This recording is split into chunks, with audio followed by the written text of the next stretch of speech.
Recording studio Sheikhpura Dhanaur.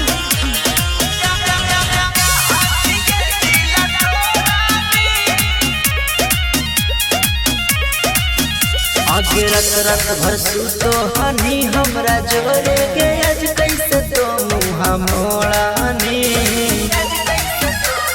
हे गे। आगे रत भर सुतो हनी हमरा जोरे के आज कैसे तो मुँह मोड़ानी। आगे के कराले सोमारी कायल चाहत के दिल तोरानी के कराले सोमारी कायल चाहत के दिल तोरानी। आगे के तोरा हमरा ज्यादा चाहे लगलौ के केकरा चलते हमरा छोड़ानी। आगे के कराले सोमारी कायल चाहत के दिल तोरानी के कराले सोमारी कायल चाहत के दिल तोरानी चाहत के दिल तोरानी। म्यूजिक बाय विकास राज सीतामढ़ी।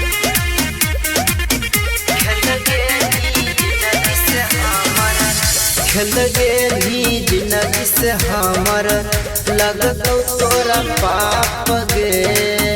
केतनो जल चढ़ाई भी नहीं भोले बाबा करथुन तोरा माफ गे। खेल गेली जिंदगी से हमर लगतौ तोरा पाप गे। केतनो जल चढ़ाई भी नहीं भोले बाबा करथुन तोरा माफ गे। आगे एगो के तू घर बसावे चाही गे, एगो के तू घर फोड़ानी। आगे के कराले सोमारी कायल चाहत के दिल तोरानी के कराले सोमारी कायल चाहत के दिल तोरानी चाहत के दिल तोरानी। मिक्स बाय विकास बिहारी राज सीतामढ़ी।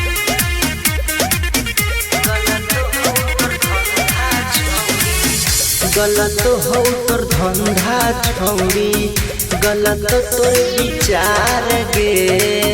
केतनो पूजा कर भी नहीं भोले बाबा सुनथुन तोर पुकार गे। गलत हो तोर धंधा छौरी, गलत तोर विचार गे। केतनो पूजा कर भी नहीं भोले बाबा सुनथुन तोर पुकार गे।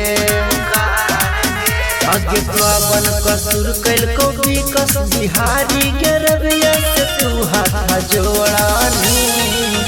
आगे के कराले